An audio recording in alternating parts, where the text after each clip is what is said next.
Baik, bismillahirrahmanirrahim. Alhamdulillah wassalatu wassalamu ala Rasulillah wa ala alihi wa sahbihi wa man walah. Kita sambung balik perbincangan kita berkaitan dengan kitab Umdatul Ahkam karya Syekh Abdul Ghani Al-Maqdisi. Yang mana di dalam kitab ini kita masih lagi berbicara berkenaan dengan sapuan di atas khuf, ya, yang mana saya dah letak nota di sini. Pada 12 bulan 9 hari itu kita dah bincang dah berkaitan dengan waktu, berapa lama yang diperlukan ataupun yang dibenarkan bagi seseorang ini untuk sapu di atas khuf, ya, sapu di atas khuf. Dan saya telah nyatakan pada kuliah yang lepas bahawasanya majoriti ulama meletakkan waktu untuk sapu di atas khuf ni, manakala Imam Malik rahimahullah beliau tidak menerima riwayat yang kita kata tidak menerima riwayat yang meletakkan had ataupun meletakkan waktu.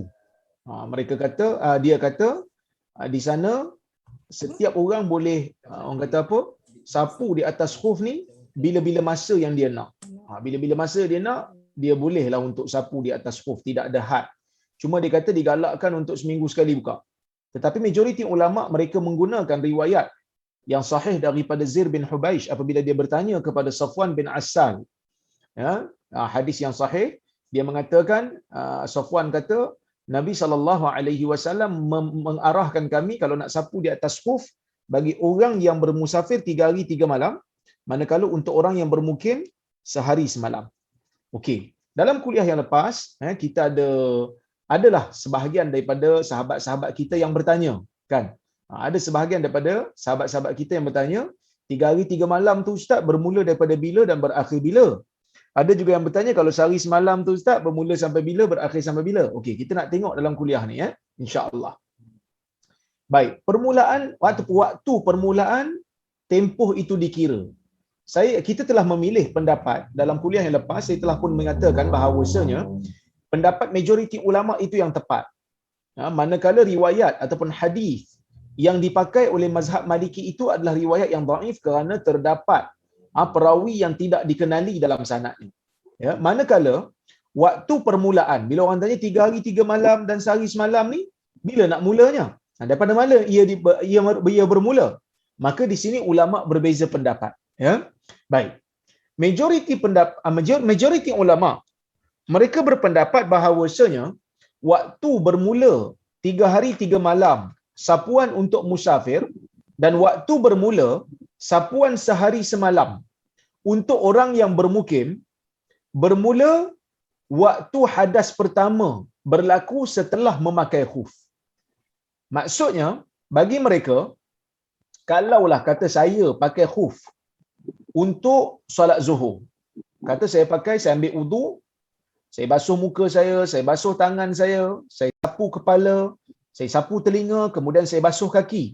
Bila saya basuh kaki saya kedua-dua belah, wuduk saya dah dikira sempurna, maka saya pun mula memakai khuf. Saya pakai khuf pada pukul 1 tengah hari. Kemudian saya solat zuhur. Waktu sehari semalam itu tidak bermula lagi. Sebab apa? Sebab saya tadi ambil wuduk, membasuh kaki. Kemudian, apabila saya dah solat zuhur pada pukul 1:30 tengah hari, katalah 1:30 tengah hari, saya pun solat zuhur. Kemudian saya pun berhadas. Saya masuk toilet, saya tak buka khuf. Saya masuk toilet, katakan saya berhadas, saya buang air. Kemudian saya buang air itu pada pukul bila? Pada pukul apa? Katalah pada pukul 2 petang, contoh. Maka 2 petang itu bermula sebagai tempoh pengiraan. Kalau saya bermukim sampai 2 petang esok. 2 petang esok, sehari semalam. Ya, kalaulah kata musafir 3 hari 3 malam. Begitulah cara kita mengiranya, bermula daripada waktu hadas pertama berlaku setelah memakai khuf. Ini pendapat majoriti ulama yang mana mereka menggunakan hadis. Hadis yang mana menyebutkan minal hadas ilal hadas. Daripada hadas kepada hadas. Maksudnya hadis ni bagi tahu kaedah tempoh bermula daripada waktu hadas tu berlaku. Bila berlaku je hadas, maka bermulalah tempoh. Okey, dan mereka juga mengkiaskan dengan waktu salat. Yang mana waktu solat ni dikira pada permulaan waktunya. Permulaan waktu salat ialah bermula pada waktu ia boleh untuk dilakukan. Katalah bila masuk aja waktu zuhur, tuan-tuan dan puan-puan rahmati Allah sekalian, ya. Bila masuk aja waktu zuhur ni panjang. Bermula daripada azan zuhur, terbenam aja matahari, sebenam pula, gelincir je matahari, tergelincir je matahari sampailah waktu asar. Itulah waktu zuhur, kan? Jadi bila mana waktu zuhur dah masuk, bila kita boleh buat solat zuhur? Kita boleh buat solat zuhur bermula daripada awal waktu zuhur masuklah. Jadi waktu zuhur bermula di situ. Waktu zuhur bermula daripada matahari tergelincir. Maka dikiaskan juga, dikaitkan juga dengan hukum sapuan di atas khuf ini. Yang mana mereka kata, bila kita boleh mula untuk sapu di atas khuf? Bila mula sapu atas khuf ni, bila mula? Maka mereka mengkiaskan dengan waktu solat, oleh kerana waktu solat ni dikira waktu pertama solat tu dah boleh kita solat dah. Bila masuk waktu zuhur dah boleh solat, maka sama jugalah waktu sapu di atas khuf ni bermula bila waktu hadas. Kenapa? Bila berhadas saja dah boleh dah sapu di atas khuf. Maka sebab itu mereka kira daripada situ.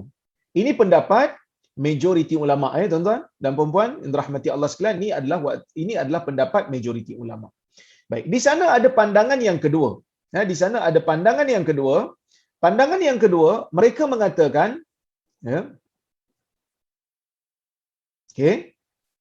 bermulanya waktu sapu ni, tempoh sapuan ni bermula sewaktu mula memakai khuf.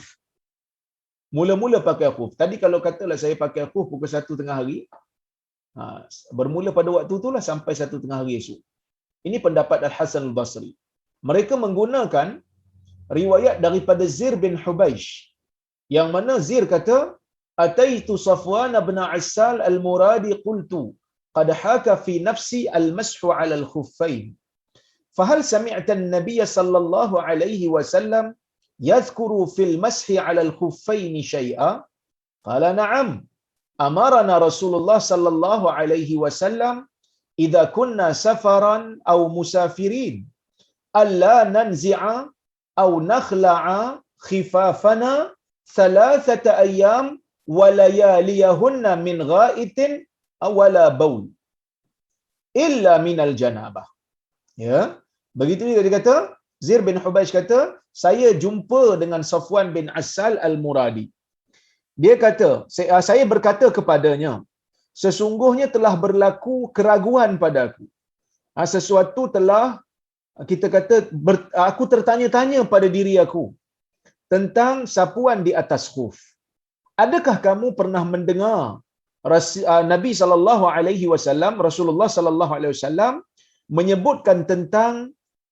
menyebutkan sesuatu tentang sapuan di atas khuf? Maka dia berkata, "Na'am," dia kata, "Ya. Rasulullah sallallahu alaihi wasallam memerintahkan kami apabila kami bermusafir, ya, apabila kami berada dalam perjalanan, untuk kami tidak membuka, melucutkan ataupun kita kata membuka ataupun melucutkan khuf kami selama 3 hari 3 malam. Sama ada daripada buang air besar ataupun daripada buang air kecil, jangan cabut," Nabi kata. "Kecuali kalau kami berjunub." Hadis riwayat Tirmizi, hasan sahih. Maksudnya apa, tuan-tuan? Maksudnya dia kata, dekat sini bermula sapuan itu dikira berdasarkan bermula tempoh itu dikira waktu pakailah, dia kata. Sebab Nabi sallallahu alaihi wasallam letakkan 3 hari 3 malam. Jadi bila 3 hari 3 malam, jangan cabut, Nabi kata. Boleh sapu atas tu, menunjukkan pada waktu ia mula diletaklah. Ya. Baik. Itu pendapat yang kedua. Manakala pendapat yang ketiga, waktu bermula sapuan itu mereka kata bermula pada saat sapuan pertama selepas wuduk, basuhan kaki terbatal. Okey, contohnya tadi saya bagi contoh. Pada pukul 1 saya ambil wuduk, saya basuh kaki, lepas tu saya pakai khuf. Pukul 1 saya pakai khuf. Kemudian Pada pukul 1 setengah hari saya semayang Zuhur. Pada pukul 2 wuduk saya terbatal. Kemudian saya tak ambil wuduk.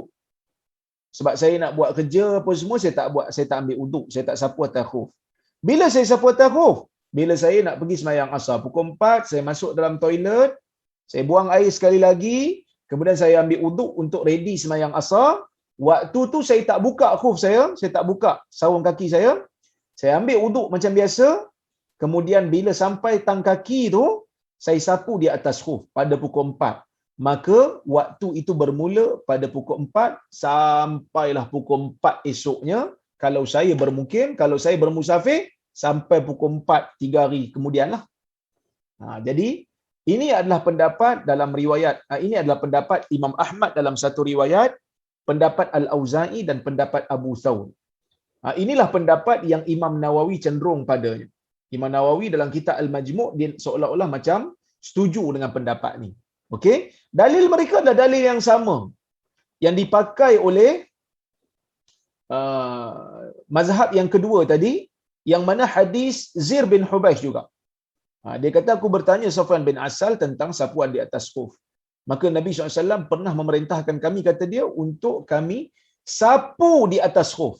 Tadi, riwayat tadi kata, alla nanzi'a au nakhla'a. Riwayat tadi sebut, riwayat Tirmizi kata, Nabi memerintahkan kami untuk kami tidak melucutkan dan kami tidak membuka.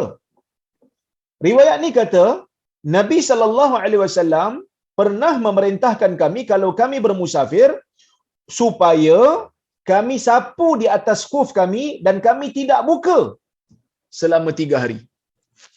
Kalau kami buang air besar, buang air kecil dan juga tidur. Kecuali kalau kami berjunub. Hadis ni riwayat Nasa'i, sanad dia hasan. Jadi bila disebut dalam riwayat ni, kami sapu sebanyak 3 hari, menunjukkan bermula pada saat sapuan lah. Bukan pada waktu wuduk terbatal. Okey? Baik. Kalau ikut penilaian saya, pendapat yang rajih dalam masalah ni, wallahu ta'ala a'lam, Allah lebih mengetahui. Tetapi sekadar kajian saya dapati pendapat yang ketiga ini lebih tepat kerana hadis riwayat Nasa'i ini jelas menunjukkan tempoh dengan menyebutkan sapu. Sapu atas khuf selama 3 hari. So bermula pada sapu lah. Manakala pensyariatan sapuan atas khuf adalah untuk mengangkat kesusahan. Jadi kalau kita lewatkan sikit tu, lebih selari dengan maksud pensyariatan itu berlaku. Manakala riwayat yang dipakai oleh majoriti ulama yang mengatakan minal hadas ilal hadas, daripada hadas ke hadas, Imam Nawawi menyebutkan bahawasanya riwayat ini tidak sahih. Imam Nawawi sebut hiya ziyadatun gharibah laisat thabitah. Ia adalah tambahan lafaz yang ganjil yang tidak sahih. Ya, manakala mengkiaskan waktu sapuan dengan waktu salat adalah satu kias yang tidak sama. Kias yang tak boleh. Kenapa? Kerana tidak ada di sana dalil yang menunjukkan bahawasanya permulaan waktu adalah daripada waktu bolehnya sapu. Jadi pendapat yang ketiga inilah pendapat yang tepat menurut pilihan pendapat saya lah. Ya, wallahu ta'ala alam. Kemudian kita pergi kepada isu yang seterusnya, iaitu bermusafir setelah bermukim dan sebaliknya. Kan, kalau kita tengok tadi Nabi SAW beri arahan jelas. Macam mana arahan Nabi SAW? Arahan Nabi SAW, sesiapa yang bermusafir pakai khuf waktu bermusafir, maka dia boleh 3 hari 3 malam. Siapa yang bermukim sehari semalam. Tapi kalaulah seseorang itu dia memakai khuf waktu dia bermukim, kemudian dia pergi musafir, ataupun orang yang pakai khuf ketika dia bermusafir, kemudian dia bermukim, bagaimana keadaan dia? Okey, kita tengok di sini ada beberapa keadaan. Ya. Yang pertama, jika dia pakai khuf sewaktu bermukim, kemudian dia bermusafir sebelum dia sapu atas khuf dan sebelum dia berhadas. Dia pakai khuf waktu dia bermukim. Dia ambil wuduk, basuh kaki, lepas tu dia pakai stoking kulit dia tu. Kemudian belum lagi berhadas, wuduk masih ada. belum lagi sapu di atas khuf, maka dia pergi musafir. Maka dia boleh untuk menyempurnakan sapuan 3 hari 3 malam tanpa khilaf. Dibenarkan. Sebab wuduk masih ada, sapuan pun belum bermula. So waktu dia bermusafir tu, wuduk dia sempurna, khuf dia pakai waktu dia membasuh kaki dah pakai khuf, kemudian belum batal dia dah pergi musafir. Dia boleh menggunakan peruntukan musafir 3 hari 3 malam. Bila bermula 3 hari 3 malam tu? 3 hari 3 malam tu bermula mengikut pandangan ulama yang dia pegang tadi sebelum yang kita bincang tadi. Kalau nak ikut pendapat majoriti ulama, 3 hari 3 malam bermula saat di mana dia mula berhadas. Manakala kalau nak ikut pendapat minoriti ulama, pendapat mazhab Hanbali dalam satu riwayat dan Al-Auza'i dan dipilih oleh Imam Nawawi, dia kira bermula waktu saat mula sapu. Okey, itu keadaan yang pertama. Okey. Keadaan yang kedua, jika dia pakai khuf sewaktu bermukim, kemudian bermusafir sebelum sapu atas khuf dan setelah berhadas. Ini satu keadaan. Maksudnya dia pakai khuf. Waktu dia bermukim dia pakai khuf, lepas tu dia berhadas. Masa dia berhadas tu dia pergi musafir. Dia tak sapu lagi di atas khuf. Jadi dia boleh untuk sapu 3 hari 3 malam menurut majoriti ulama. Menurut majoriti ulama dia boleh sapu 3 hari 3 malam. Sebab apa? Sebab dia belum sapu waktu dia bermukim lagi. Dia baru berhadas sahaja. Okey. Manakala sesiapa yang memakai khuf sewaktu bermukim dan berhadas, kemudian mula menyapu di atas khuf waktu dia bermukim. Ini keadaan yang ketiga. Apa dia? Dia pakai waktu dia bermukim. Lepas tu dia hadas, dia sapu dah dalam keadaan dia bermukim tu. Lepas tu baru dia pergi musafir. Maka dalam keadaan ni, mazhab Syafi'i mengatakan, sesiapa yang mula sapuan waktu dia bermukim, kemudian bermusafir, maka dia wajib menyapu ikut waktu orang bermukim. Jadi bila habis hari semalam, dia kena buka, dia kena, orang kata apa, dia kena basuh kaki lah. Dia kena basuh kaki, kalau wuduk dia mestilah dia basuh kaki aja, lepas tu dia pakai balik. Lepas tu baru 3 hari 3 malam pula lah, sebab waktu tu dia dah musafir lah. Kalau wuduk dia dah terbatal masa tu, dia kena buka, dia kena ambil wuduk, basuh kaki, pakai balik, lepas tu baru 3 hari 3 malam. Ini mazhab Syafi'i. Dalil mereka lah ihtiyat lah. Sebab apa ihtiyat? Sebab mereka kata kena berhati-hati, sebab dia macam keliru sikit. Dia macam keliru sikit sebab dia ni bermukim. Pakai waktu bermukim, batal waktu bermukim, sapuan pertama pun waktu bermukim. Tiba-tiba pergi musafir, dia kata. Jadi nampak macam bermusafir pun dia, nampak macam bermukim pun dia. Jadi mazhab Syafi'i dia kata berhati-hatilah sehari semalam, kemudian buka, kemudian pakai balik setelah mengambil wuduk sempurna, barulah dikira 3 hari 3 malam. Ini mazhab Syafi'i. Kita tahulah mazhab Syafi'i dalam masalah ibadat sangat teliti, sangat berhati-hati. Okey. Manakala Abu Hanifah dan juga Imam Ahmad dalam satu riwayatnya mengatakan kalau keadaan begini dia boleh sempurnakan sapuan bermusafir selagi mana tempoh waktu belum habis 24 jam. Maksudnya kalau dia dah pakai tadi tu, dia dah berhadas dah, dia dah sapu atas khuf dia, lepas tu dia musafir. Tempoh belum habis lagi. Tempoh 24 jam belum habis. Dia boleh terus sambung 3 hari 3 malam bermula saat dia sapu tadi ataupun bermula saat dia pakai ataupun bermula saat dia hadas, mengikut 3 pendapat yang kita bincangkan tadi. Ya. Kenapa mereka kata begitu? Kerana mereka kata hadis membezakan di antara orang yang bermusafir dan orang yang bermukim. Selagi mana dia bermusafir dan tempoh bermukim belum tamat, maka dia dikira bermusafir. Dia contohnya macam orang yang dalam kawasan dia, lepas tu azan, dia tak sempat salat, dia pergi musafir. Dia boleh tak qasar salat? Dia boleh qasar salat. Kerana waktu dia salat itu, waktu dia sedang bermusafir. Maka mereka melihat kepada keadaan dia waktu dia nak sapu. Waktu dia nak sapu tu dia musafir ke tidak? Kalau waktu dia nak sapu tu dia musafir, maka dia bolehlah ambil peruntukan musafir. Tak kira lah dia sebelum ni dia dah sapu dalam keadaan dia bermukim ke tidak. Yang penting, waktu dia sapu tu, dia dikira sebagai musafir. Ya, itu pendapat Abu Hanifah dan juga Imam Ahmad. Okey. Dan pendapat ni lah saya rasa tepat. Syekh Ibn Uthaymin juga memilih pendapat ni. Kerana hadis tidak memperincikan, hadis hanya menyebut siapa musafir 3 hari 3 malam. Siapa bermukim sehari semalam. Okey, itu keadaan yang ketiga. Keadaan yang keempat, dia bermukim setelah bermusafir. Dia bermukim setelah dia bermusafir. Maksudnya, katalah dia ni bermusafir. Lebih dah 2 hari. Tapi belum cukup 3 hari. Tiba-tiba dia sampai rumah dia. Tempoh 3 hari belum cukup. Adakah dia boleh lengkapkan 3 hari sebab sebelum ni dia musafir? Kan?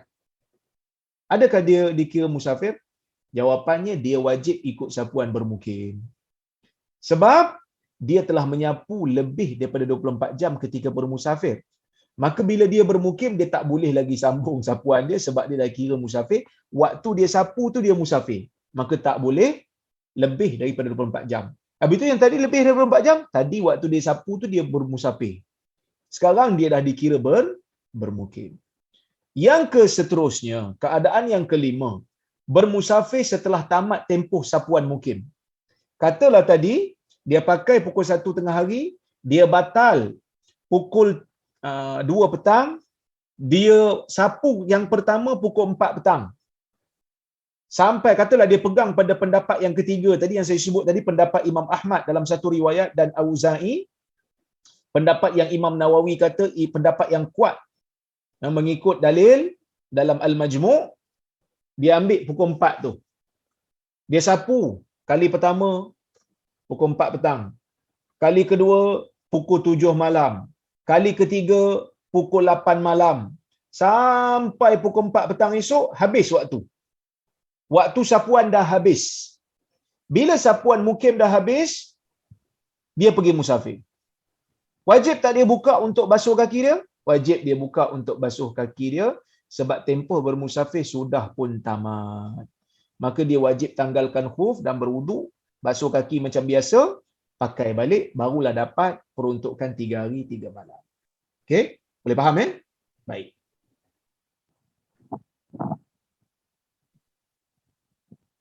Baik. Jenis perjalanan. Hanafi dia kata perjalanan musafir boleh dapat berhak urusan apa saja jenis urusan, apa saja jenis safar dibenarkan untuk dapat rukhsah 3 hari. Manakala majoriti ulama mereka kata perjalanan yang taat sahaja berhak dapat rukhsah 3 hari, iaitu perjalanan yang harus, perjalanan yang tidak melakukan maksiat. Kalau dia memusafir tu nak buat maksiat, contohnya musafir nak pergi merompak, maka dia tak boleh sapu lebih pada 3 hari lah. Maksudnya dia tak berhak dapat rukhsah tersebut. Kerana apa? Kerana dia pergi bermusafir bukan untuk taat kepada Allah Subhanahu Wa Taala. So, syarat sapuan yang disepakati oleh para ulama ialah yang pertama, mesti hadas tersebut adalah hadas kecil. Ya, hadas tersebut hadas kecil. Hadas besar tak boleh, kena buka khuf, kena mandilah kalau hadas besar, ya. Dan memakai khuf setelah wuduk sempurna. Sempurnakan wuduk, basuh kaki kedua-duanya baru pakai. Dan yang ketiga, khuf itu tidak diperbuat daripada kulit yang bernajis. Seperti kulit bangkai, kulit babi dan sebagainya. Kemudian khuf tersebut,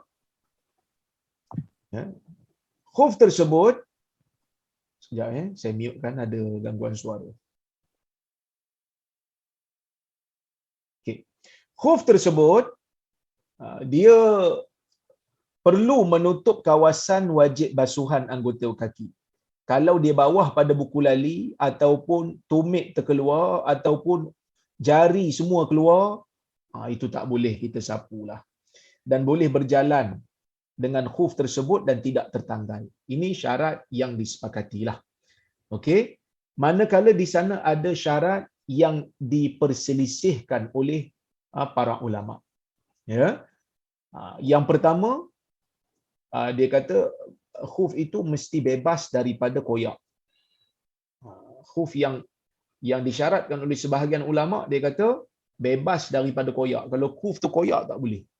Tapi di sana ada perbahasan di kalangan para ulama, seperti mana yang disebutkan dalam kitab-kitab fiqh. Mazhab Hanafi kata kalau koyaknya sekadar 3 jari kecil, maka ia dimaafkan, boleh lagi. Maliki kata kalau koyak sedikit pada uruf dimaafkan. Kalau koyak tu pada uruf orang tengok macam banyak, tak boleh. Syafi'i dan Hambali kata koyak jika tidak nampak kulit kaki dimaafkan. Kalau nampak kulit kaki, kan, boleh nampak dengan mata kasar kita ni, maka tidak boleh dimaafkan, tak boleh untuk digunakan untuk sapu di atas khuf. Tetapi Al-Imam Al-Thawri, kan, Al-Imam Al-Thawri dia mengatakan kalau koyak sikit-sikit tu dimaafkanlah, kerana khuf zaman dulu pun memang ada koyak sikit-sikit ni, dia kata. Tapi pada zaman kita ni nak cari stokin yang tidak koyak ataupun nak cari khuf yang tidak koyak tu senang. Jadi mungkin kalau memilih pendapat yang ihtiyat, bagi saya lebih selamat, walaupun pandangan Sufyan Ats-Tsauri itu adalah kita kata rasionalnya. Ya, adalah rasionalnya. Baik. Pembatal sapuan. Batal sapuan, tak bolehlah sapu bila kita berhadas besar. Bila hadas besar dah tak boleh sapulah. Yang kedua, khuf ditanggal.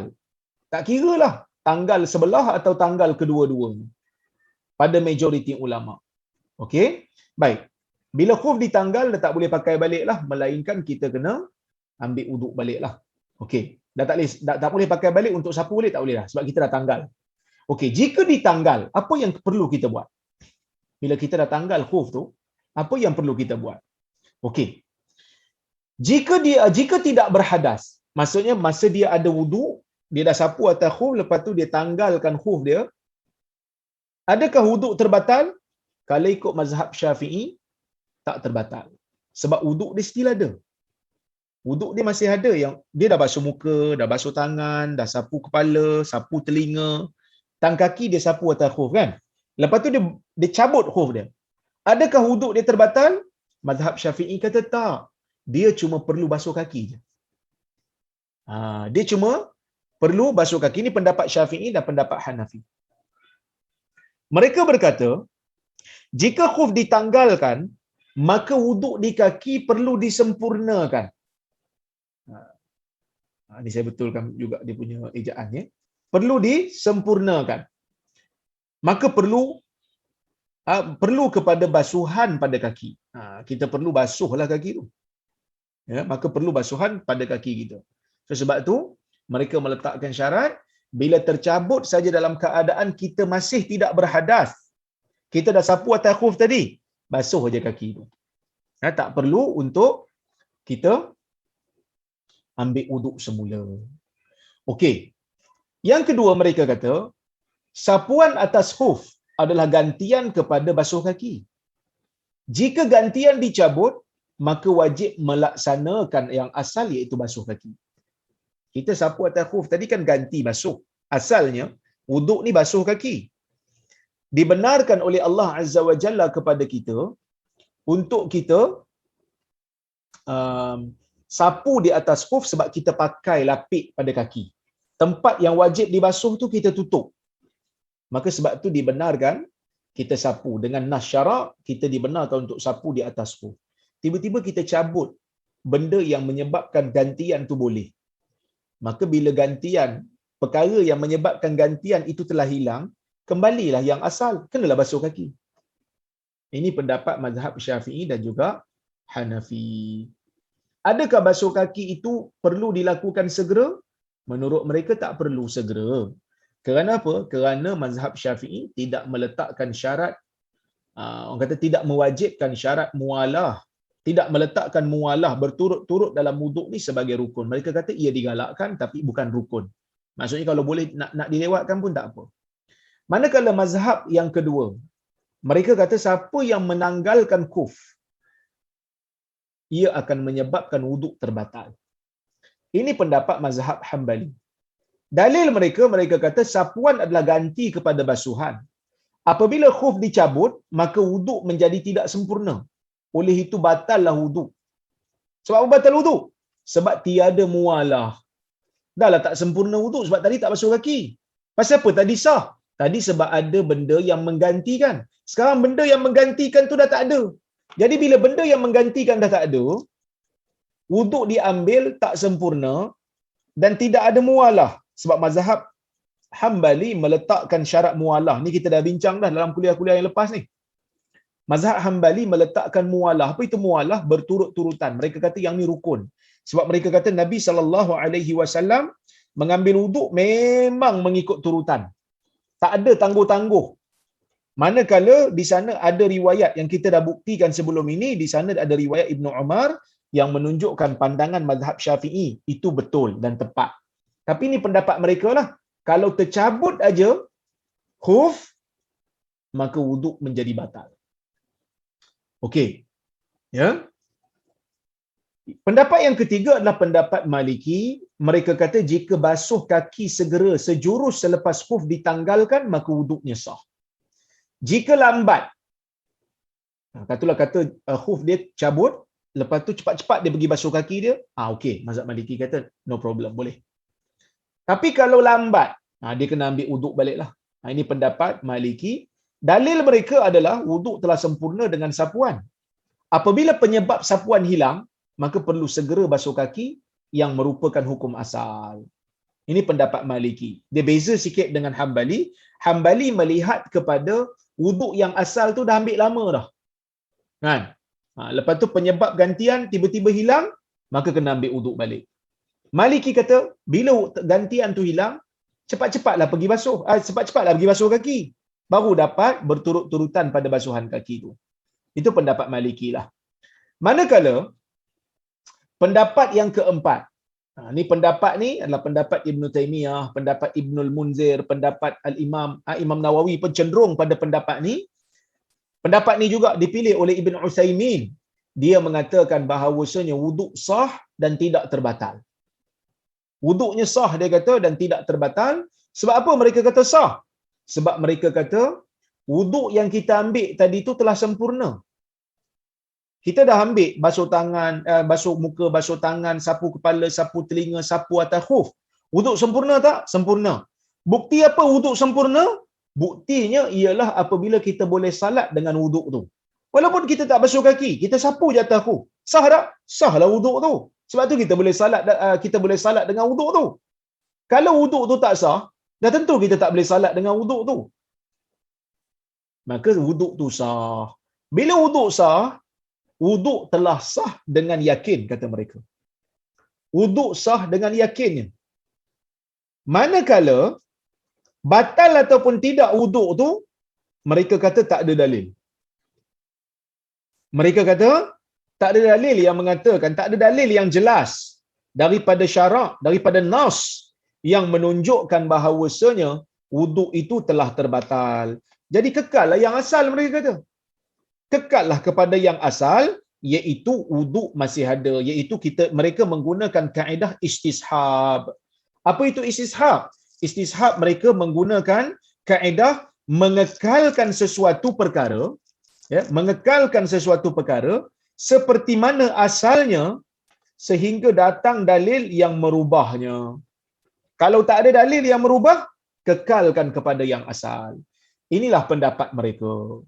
Dan mereka kiaskan dengan janggut yang dicukur selepas wuduk. Kiaskan dengan janggut. Orang lelaki bila ada janggut tebal, bila mereka ada janggut tebal, janggut yang tebal yang tak nampak kulit, bila orang tengok dia tak nampak kulit di bawah janggut tu, tidak wajib untuk kita masukkan air sehingga kena ke kulit. Sebaliknya kita sapu saja di atas janggut. Sunat untuk menyelati janggut lah. Menyelati itu masukkan air di celah-celah janggut tu. Tapi ia bukan satu rukun lah. Selagi mana janggut tu tebal, tidak nampak kulit di bawahnya, sapu di atas janggut sudah memadai. Jadi mereka kata, kalaulah satu orang ni dia ada janggut tebal, dia sapu di atas, dia basuh muka, air tu hanya kena pada atas janggut, tak kena kulit. Wuduknya sah. Apa bukti wuduknya sah? Sebab Nabi SAW mempunyai janggut yang tebal. Dan ada waktunya Nabi mengambil wuduk dengan sekali basuhan. Bila sekali, pastinya yang atas dia kena, di bawah tak kena. Maka itu dimaafkan kerana kalau nak kenakan kepada keseluruhan kulit di bawah janggut yang tebal adalah satu kesukaran. Mereka kata wuduknya sah. Katalah lepas ambil wuduk, dia cukur dia punya janggut. Adakah dia perlu ulang wuduk dia? Adakah wuduknya terbatal? Tidak. Tapi pendapat ini, dalil ini boleh dibantahlah oleh orang yang tak setuju dengan pendapat ni. Mereka kata kias janggut ni tak kenalah. Sebab janggut tu memang di muka dan dia memang asal, dia bukan ganti. Berbeza dengan khuf. Khuf ni dia ganti, yang mana asalnya basuh. Dia beza. Jadi kias ni macam tak kena.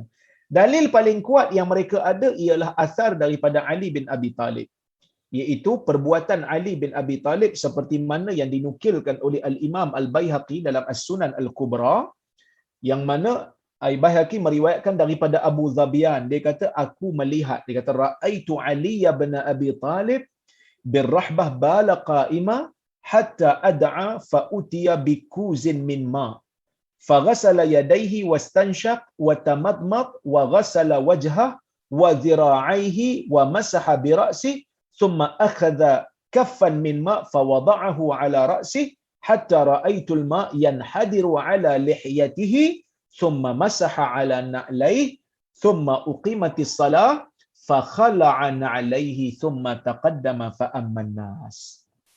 Daripada Abu Zabian dia kata, aku melihat Ali bin Abi Talib pada satu ketika dia buang air dalam keadaan berdiri. Dia ada waktu-waktu kalau sukar untuk duduk, ada waktu kalau duduk boleh mencemarkan baju, terkena najis, dibenarkan untuk berdirilah. Walaupun dalam banyak keadaan Nabi SAW memang buang air dalam keadaan, buang air kecil dalam keadaan duduk. Tapi ada waktu Nabi SAW buang air kecil dalam keadaan berdiri, nak tunjuk benda tu bolehlah. Nak tunjuk benda tu dibenarkan kalau ada keperluan. Kemudian Ali bin Abi Talib panggil orang untuk bawakan dia sebekas air. Bila dibawakan kepada Ali bin Abi Talib sebekas air, maka dia pun ambil wudu. Dia basuh tangan dia dulu, kemudian dia memasukkan air ke dalam hidung dia, kemudian dia berkumur, kemudian dia membasuh wajahnya. Dia ambil wuduk lah. Dia basuh wajah dia, kemudian dia basuh dia punya lengan, kemudian dia sapu kepala, kemudian dia ambil satu, orang kata apa, kafan min ma', satu tadahan tangan air, dan dia letakkan di atas kepala, sehingga Abu Zabian kata, aku melihat air turun daripada janggut Ali bin Abi Talib, kemudian dia sapu di atas dua selipar dia. Maksud dia pakai khuf lah tu. Dia sapu di atas dua selipar dia. Kemudian iqamah salat pun dilaungkan, dia cabut dua selipar dia. Nampak? Dia cabut dua selipar dia. Kemudian dia ke depan dan dia salat mengimamkan orang ramai. Dalil ini digunakan oleh mazhab ni nak kata bila cabut khuf, wuduk masih ada. Sebab Ali bin Abi Talib sapu di atas selipar dia. Kemudian dia cabut selipar dia. Dia cabut kasut dia. Kemudian dia terus pergi salat dan tak ambil wuduk balik dan tak basuh kaki. So mereka kata ini buktilah. Al-Imam Al-Baihaqi kata berkemungkinan yang dimaksudkan dengan sapu atas selipar tu adalah sapu atas selipar tu berkemungkinan basuh, dia kata. Sebab selipar mana ditutup semua kan. Jadi tak mencapai, orang kata apa, syarat. Tak mencapai syarat untuk membenarkan khuf. Tapi dalil yang paling kuat lah saya rasa, ni dalil yang paling kuat. Yang kedua, kita kata dalil yang mereka gunakan adalah istishab. Tidak ada dalil yang jelas daripada nas yang menunjukkan wuduk itu terbatal. Sebab itu Imam Nawawi pun dia lebih cenderung kepada pendapat ini. Wallahu a'lam. Baik. Kemudian kita pergi kepada yang seterusnya, iaitu tamat waktu. Perkara yang membatalkan sapuan selain daripada berhadas besar, selain daripada tercabut ataupun sengaja cabut, itu pun khilaf di kalangan para ulama. Satu lagi tamat waktu. Maksudnya kalau sehari semalam dah tamat untuk orang bermukim, dan 3 hari 3 malam tamat untuk orang yang bermusafir. Bila tamat je waktu, adakah wuduk masih ada ataupun wuduk telah batal? Perbahasannya sama seperti mana perbahasan tadilah, iaitu kalau ikut pendapat yang keempat tu tadi, mereka kata wuduk still ada. Selagi mana tidak berhadas, tamat waktu pun dia boleh salat dengan wuduk yang sedia ada. Manakala kalau ikut pendapat majoriti, dia kata taklah. dia kena buka khuf tu lah. Kalau waktu dah tamat, dia kena buka khuf itu, dia kena basuhlah kaki dia seperti mana yang telah saya huraikan tadi. Okey. Kita pergi kepada perbahasan seterusnya, iaitu sapuan di atas stoking. Sebab ada orang tanya sebelum ni kan, Ustaz dia kata, khuf, Ustaz duk bincang khuf, kat Malaysia ni mana ada pakai khuf? Kami duk pakai stokin je. Jadi stokin boleh tak? Baik. Saya katakan begini ya. Majoriti ulama apabila berbahas tentang isu khuf, mereka ada juga bahas tentang isu stokin. Mereka meletakkan syarat untuk menyapu di atas stokin.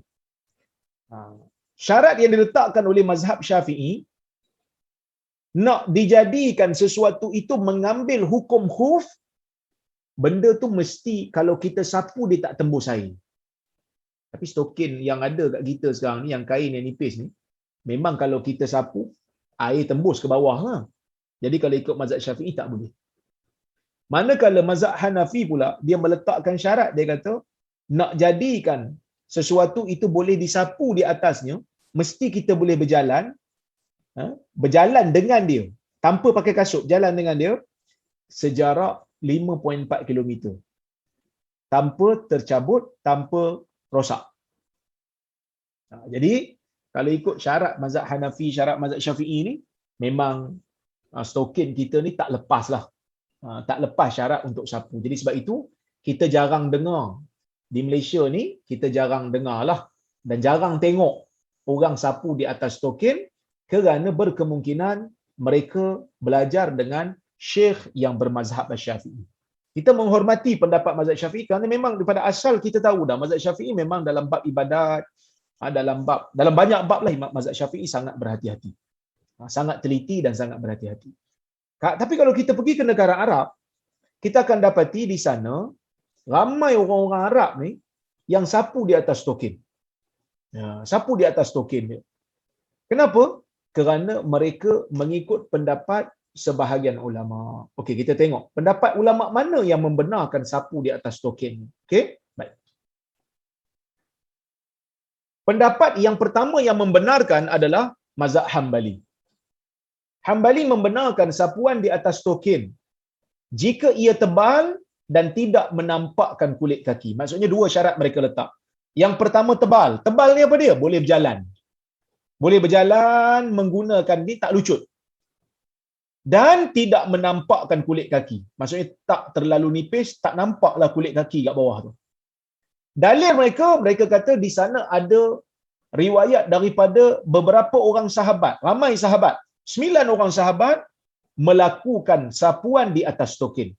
Ibnul Munzir mengatakan, ruya ibahatul mashi alal jawrabain an tis'atin min ashabi Rasulillah sallallahu alaihi wasallam. Ali bin Abi Talib wa Ammar bin Yasir wa Abi Mas'ud wa Anas bin Malik wa bin Umar wal Bara bin Azib wa Bilal wa Abi Umama wa Sahal bin Sa'ad. Ibn Munzir kata diriwayatkan keharusan untuk sapu di atas stokin zaman dululah kan, datang daripada 9 orang sahabat. Siapa dia? Ali bin Abi Talib, Ammar bin Yasir, Abi Mas'ud Al-Badri, Anas bin Malik, Ibni Umar, Bara bin Azib, Bilal, Abi Umamah dan juga Sahal bin Sa'ad. Tapi mazhab Syafi'i letakkan syarat lah. Dia kata boleh dibuat berjalan. Maksudnya dia tak lucut. Dia tak rosak dengan cepat. Dan menutup kulit kaki. Tak nampak kulit kaki di bawah. Ini mazhab Hanbali. Dia tak syarat. Okey? Di sana ada satu mazhab yang lain. Apa dia? Mazhab yang lain, dia lebih ringan daripada tu. Iaitu mazhab Zahiri dan Ibn Taymiyah. Dia kata, dibenarkan sapu atas stokin walaupun nipis. Selagi mana ia tutup kawasan yang wajib wudu. Ini pendapat Syekh bin Uthaymin. Tapi saya cenderung pada pendapat mazhab Hanbali. Kerana apa? Kalau terlalu nipis, sampai nampak kulit kaki, kan? Maksudnya, stokin tu nipis. Jadi boleh cabut anytime lah. Dia tak adalah kesusahan nak cabut. Jadi, kalau nak tanya pendapat saya lah, at least kita ambil lah pendapat yang agak sedikit berhati-hati, ya, iaitu kita sapu untuk stoking yang boleh untuk kita bawa berjalan, iaitu tebal, bukan terlalu nipis dan tidak menampakkan kulit di bawah stoking tersebut. Wallahu a'lam. Ini dia ada satu lagi perbahasan, iaitu kalau kita pakai dua lapis, khuf atas khuf ataupun stokin atas stokin. Kan? Mungkin kita berhadapan dengan suasana sejuk. So kalau pakai selapis tu tak orang kata apa, tak menghilangkan kesejukan, jadi kita pakai lagi selapis. Okey. Kita tengok perbahasannya. Jika memakai dua lapis khuf sewaktu wuduk sempurna, sah sapuan khuf paling atas menurut majoriti ulama. Majoriti ulama kata kalau pakai dua lapis, kita dah basuh kaki, dah ambil wuduk, dah basuh kaki, lepas tu kita pakai khuf satu, pakai lagi selapis. Lepas tu bila batal, kita boleh tak sapu yang paling atas? Majoriti ulama kata boleh. Mazhab Syafi'i kata tak boleh. Kecuali dua keadaan. Yang pertama, kalau khuf bawah tu tidak cukup syarat sah untuk sapu, contohnya macam yang bawah tu koyak atau yang bawah tu nipis. Maka yang di atas tu bolehlah sapu. Sebab yang bawah tu tak menepati syarat khuf. Ataupun khuf yang bawah nipis, khuf yang atas, bukan yang bawah. Ataupun khuf yang atas nipis dan tembus air ke bawah. Masa dia sapu khuf atas tu, tembus air ke bawah, ke khuf bawah. Dan dia waktu dia sapu di atas khuf atas tu, dia niatkan sapuan yang di bawah tu. Ataupun dia niat sapu ke atas dua-dua. Atau dia niat sapu secara mutlak, sah sapuan tersebut. Mazhab Syafi'i dalam masalah ni pun berhati-hati jugalah. Okey. Jadi pendapat majoriti bagi saya lebih tepatlah masalah ni. Dia kata, mereka juga mengatakan jika dia menyapu khuf atas, kemudian dia buka khuf atas, ada tak dia boleh sapu di bawah? Boleh tak disambung sapu di bawah? Hanafi dan Maliki kata dibenarkan untuk sapu khuf di bawah, tetapi Maliki syarat untuk sapu khuf bawah tu serta-merta selepas khuf atas tu dibuka. Okey? Hanafi tak. Okey? Jika dia memakai khuf dan berhadas, kemudian dia memakai selapis lagi khuf, maka tidak sahlah untuk sapu khuf di atas. Tak bolehlah sapu di atas sebab dia pakai yang di atas tu waktu dia tak ada wuduk, waktu dia berhadas. Maka dia kena buka untuk sapu yang di bawah. Tapi kalaulah kata dia memakai khuf dan berhadas, kemudian dia menyapu di atas khuf itu, lepas tu dia pakai lagi selapis. Dia pakai khuf, lepas tu dia berhadas, kemudian dia sapu atas khuf tu. Lepas dia sapu atas khuf, dia pakai lagi selapis. Boleh tak disapu yang di atas lepas tu? Kalau lepas tu wuduk dia terbatal, ada dua pandangan. Majoriti ulama kata tak dibenarkan dia menyapu atas khuf yang paling atas, sebab dia dah berhadas waktu dia pakai tu, dia bukan berwuduk dengan sempurna dengan memasuk kaki. Manakala sebagian ulama kata dibenarkan sapuan khuf yang paling atas kerana dia memakainya sewaktu wuduknya sempurna. Ini pendapat Syekh Utsaimin lah. Tapi saya lebih cenderung pada pendapat majoriti ulama, iaitu sebab dia pakai itu dalam keadaan dia bukan basuh kaki. Dia sapu atas khuf. Jadi khuf yang terletak hukum sapuan adalah khuf yang dia dah sapu, bukan khuf yang dia baru pakai. Wallahu a'lam. Okey. Kalau dia bertayamum, boleh tak disapu atas khuf? Ini satu soalan juga lah kan. Sebab dia bertayamum, lepas tu dia nak pakai khuf. Lepas tu bila air datang dia nak sapu je. Majoriti ulama tidak membenarkan. Sebab apa? Sebab mereka kata tayamum ni ganti wuduk, bukan ganti basuh kaki. Jadi bila ada air, kena ambil wuduk lah. Jadi sebab tu dia kena buka, dia kena ambil wuduk semula dan dia kena basuh kaki dia. Sebab waktu dia bertayamum, dia tak basuh kaki dia lagi. Dan tayamum ini juga menurut majoriti ulama, dia tidak menjadi sesuatu yang mengangkat hadas secara berterusan. Dia hanya membenarkan salat bila air datang, maka terbatallah tayamum. Sebab itu kaedah mengatakan idza ja'al ma batalat tayammum. Bila datang dia air, maka tayamum terbatallah. Manakala ada satu riwayat daripada Imam Ahmad, dia kata dibenarkan. Dia kata boleh je. Sebabkan dia kan dah ambil tayamum. Tayamum kira bolehlah untuk dikira berwuduk lah. Dia dikira tidak berhadas lah. Maka ini pendapat yang bagi saya wallahu ta'ala a'lam tidak tepat lah. Tidak tepat. Baik. Jadi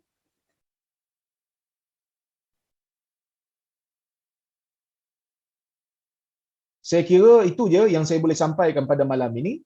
Kita tengoklah kalau ada soalan ya ataupun komentar ataupun kritikan, saya ada silap di mana-mana boleh beritahu ya.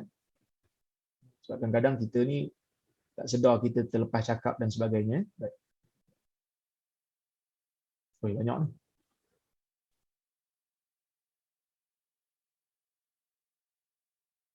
Assalamualaikum Dr. Waalaikumsalam. Kalau kita salat di rumah, adakah kita perlu berwuduk sekali lagi sekalipun wuduk yang awal tadi belum terbatal? Sebab pernah terbaca satu hadis kalau tak silap setiap salat perlu berwuduk sekali lagi melainkan kita dalam masjid. Jazakallahu khair.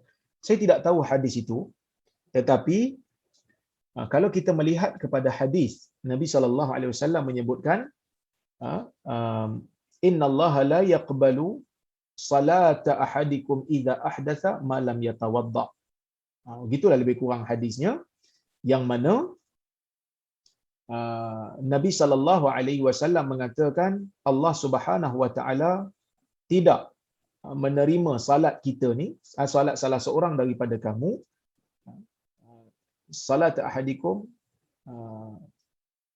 idza ahdath. Ya. Saya tak ingat dia punya lafaz ni.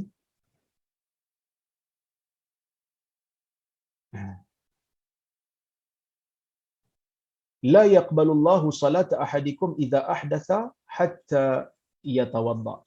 Okey. Allah tidak menerima salat salah seorang daripada kamu apabila dia berwuduk sehinggalah dia apabila dia berhadas sehinggalah dia berwuduk. Ini hadis yang sahih riwayat Imam Bukhari dan Muslim. Jadi kalau kita tengok ya, Nabi SAW menjelaskanlah bila kita nak salat kita berhadas, Allah Taala tak terima. Tapi kalau kita nak salat dalam keadaan kita tak berhadas, adakah salat itu diterima? Salat itu diterimalah. Jadi tak perlu, tidaklah menjadi satu kewajipan untuk kita ambil balik wuduk yang sedia ada. Tapi kalau kita nak ambil balik wuduk tersebut, kita nak ambil balik bukan kerana kita anggap wajib, tak, tapi kita nak tajdidul wuduk, kita nak memperbaharui wuduk, kita dapat pahala lah. Ya, baik.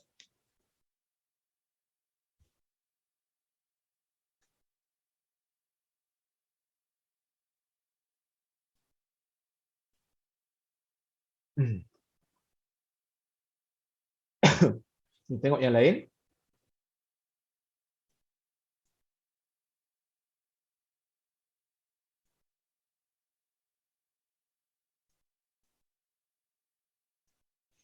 Okey.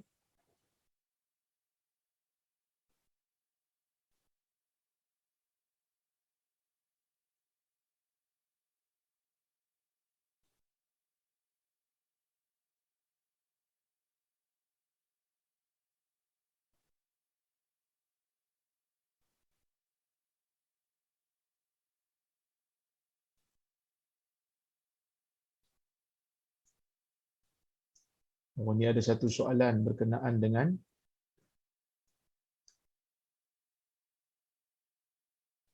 ini berkenaan dengan Imam Nasa'i ya.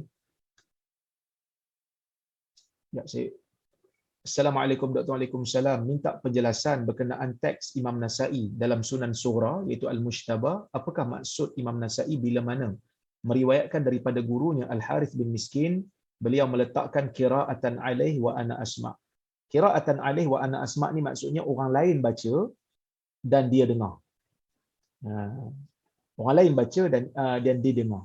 Cuma Imam Nasa'i ni dia ada, orang kata apa, dia ada sifat amanah sikitlah. Ya.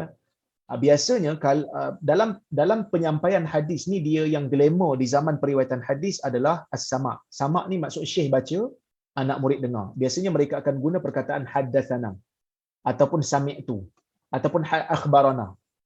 Ini selain daripada mazhab Imam Muslim lah. Imam Bukhari dia boleh guna semua selagi mana dia dengar daripada lafaz guru dia. Yang kedua, mereka membaca di hadapan guru ataupun seorang baca, guru yang lain bersama dengan guru dengar. Kalau ada silap guru akan tegur. Iaitu seorang daripada anak murid akan baca hadisnya, ya. Anak murid lain akan dengar, guru akan dengar. Jadi kalau salah guru akan tegur. So yang ni dipanggil ard. Apa itu ard? Ard ni maksudnya um, pelajar membaca di hadapan guru. Dia sebenarnya kalau ikut zaman sekarang ni, pelajar macam present lah, guru akan dengar dan guru akan betulkan. Okey.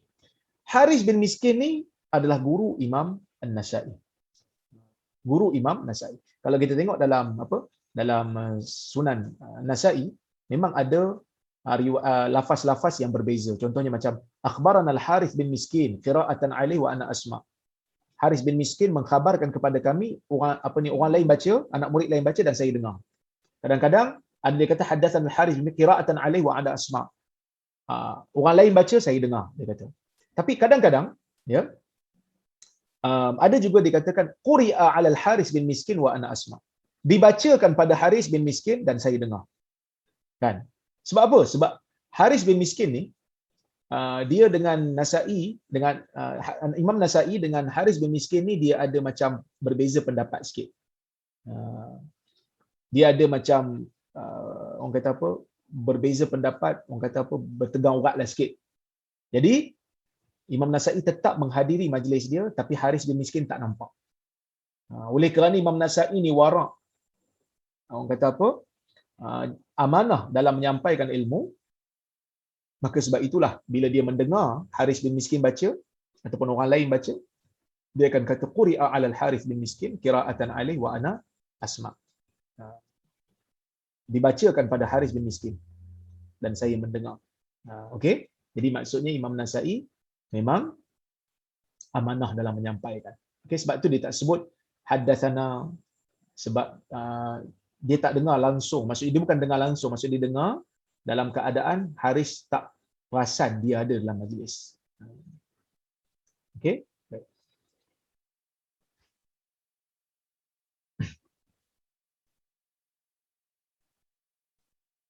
Nak bagi tahulah ulama zaman dulu pun mereka ada gaduh-gaduh jugalah sebab isu ilmu lah. Assalamualaikum Dr. Waalaikumsalam. Kenapakah sapuan atas khuff menjadi salah satu ciri golongan Ahlussunnah wal Jamaah? Kerana Syiah tidak sapu di atas khuff. Syiah sapu di atas kaki. Sebab itu Ahlussunnah jadikan itu sebagai salah satu Syiah. Bahkan orang kata apa?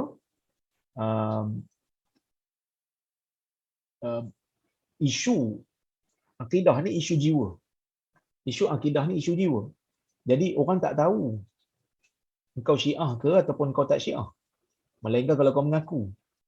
Kan? Ahli sunnah pun orang tak tahu dia betul-betul ahli sunnah ke tidak. Jadi macam mana nak buktikan sesuatu yang ada di dalam jiwa kita dari sudut akidah dizahirkan melalui pandangan-pandangan fiqh. Dizahirkan melalui pandangan-pandangan fiqh. Pandangan-pandangan fiqh supaya orang nampak, oh dia sapu atas khuff ni mesti ahli sunnah.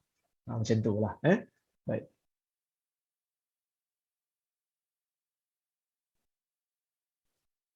Assalamualaikum. Jika ada pandangan bila khuf dibuka maka wuduk terbatal, adakah ini bermakna bila seseorang pakai khuf dia tidak boleh menanggalkannya ketika solat? Ya, kalau dia pegang pada pendapat yang kata cabut dikira batal, maka kalau tertanggal batal wuduk, maka tak bolehlah solat dan solat tak bolehlah buka. Sama Assalamualaikum. Waalaikumsalam. Kalau satu daripada khuf itu terkoyak, macam mana hukumnya? Mazhab Syafi'i dan Hambali mereka tidak membenarkan, berhati-hati. Dia kata sebab dia kena tutup seluruhlah baru dia boleh sapu.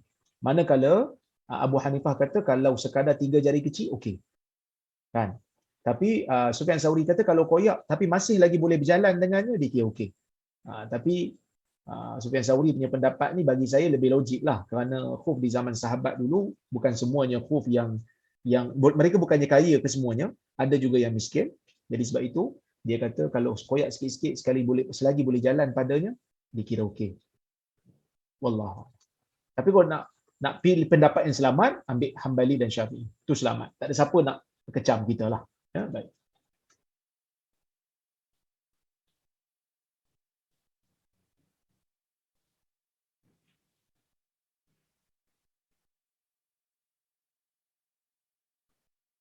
Saya kerap buat cara ini sapuan saja bila berada di luar rumah. Boleh ke buat cara begini selalu walaupun di luar tempat ambil wuduk banyak dan mudah?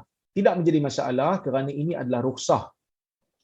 Dia pun tak terikat dengan sejuk ataupun tidak. Sebab kadang-kadang ada orang kata, kita bukan negara sejuk, Ustaz, boleh ke? Dia tak terikat dengan sejuk, dia terikat dengan kemudahan. Maksud Islam memberikan kemudahan. Tapi kalau nak buka juga, nak basuh kaki juga, tak ada masalah. Kan? Ini adalah satu kemudahan yang diberikan oleh Islam untuk orang yang cukup syarat. Iaitu dah ambil wuduk siap-siap, basuh kaki apa semua, pakai stokin yang cukup syarat, iaitu tebal dan tidak menampakkan kulit di bawah. Maka bila kita keluar, kita nak ambil wuduk, tak nak buka stokin, boleh sapu di atas stokin yang tersebut kalau ikut pendapat Hanbali lah. Allah Allah. Tempat wuduk banyak pun tak apa, boleh. Nak buka pun okey. Ya. Ni pun ada tanya, adakah stokin ikut hukum khuf? Saya dah jawab dah tadi.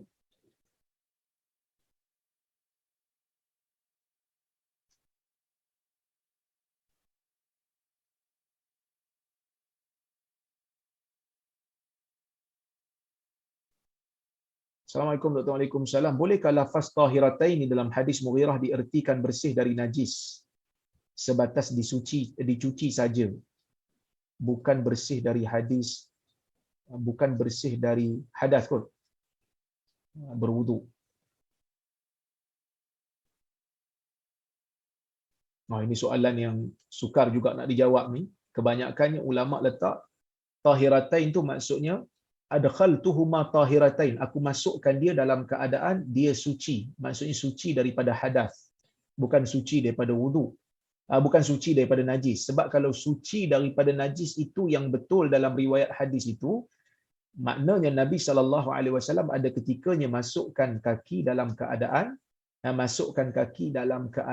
ada najis. Cuma kali ini je tak ada najis. Ini berbeza dengan apa yang kita fahami daripada Nabi SAW yang merupakan seorang yang pembersih. Itu yang apa orang kata yang tak mungkinlah untuk kita kata bersih daripada najis. Sebab itu para ulama meletakkan bersih daripada hadas. Okey? Baik.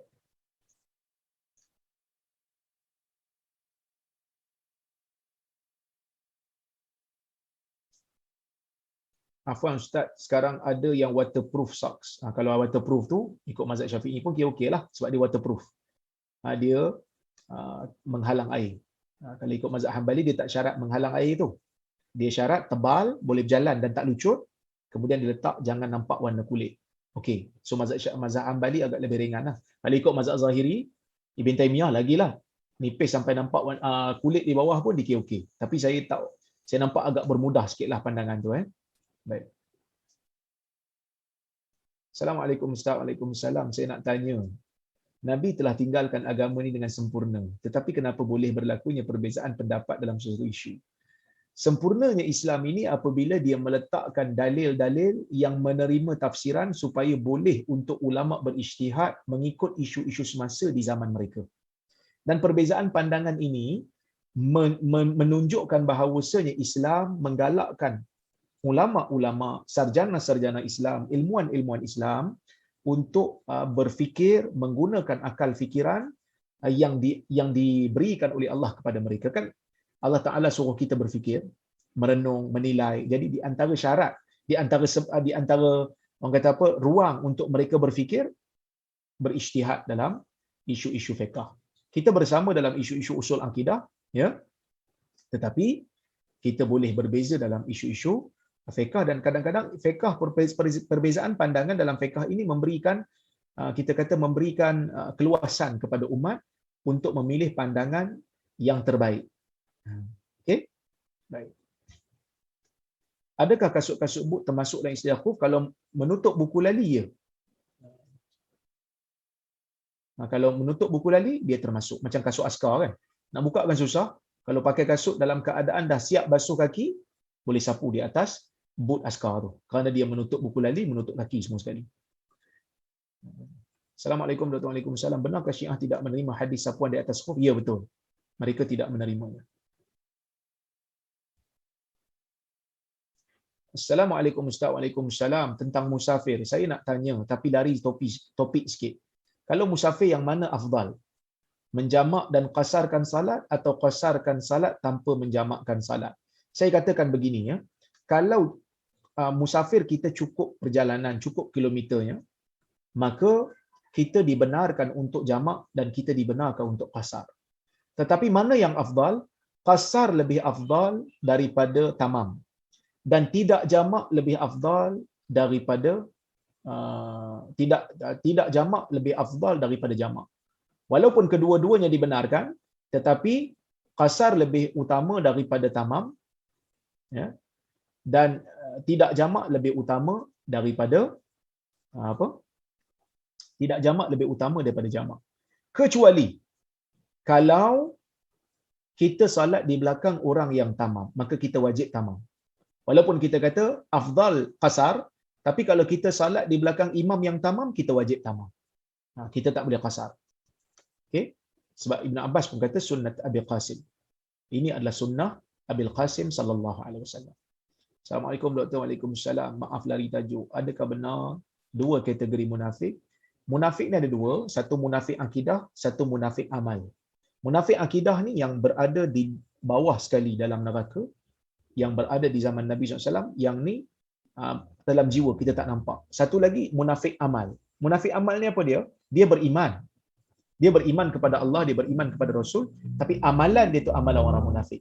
Apa dia? Bila cakap bohong, bila janji khianat, bila diberi amanah khianat, bila janji mungkir.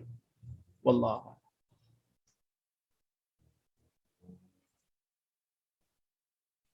Assalamualaikum Ustaz. Assalam. Khuf ini dipakai sebagai stokin atau seperti kasut? Kerana ada hukum tentang kulit yang digunakan oleh khuf. Dia macam stokin tapi dia kulit untuk negara sejuk. Dia perbuat daripada kulit.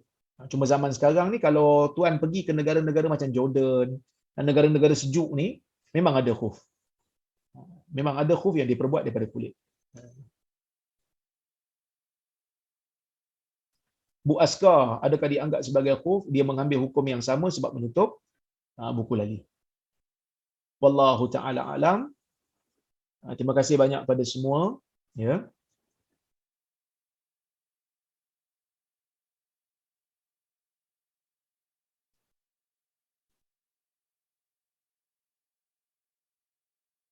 Ini ada satu lagi last. Okey, tengok last.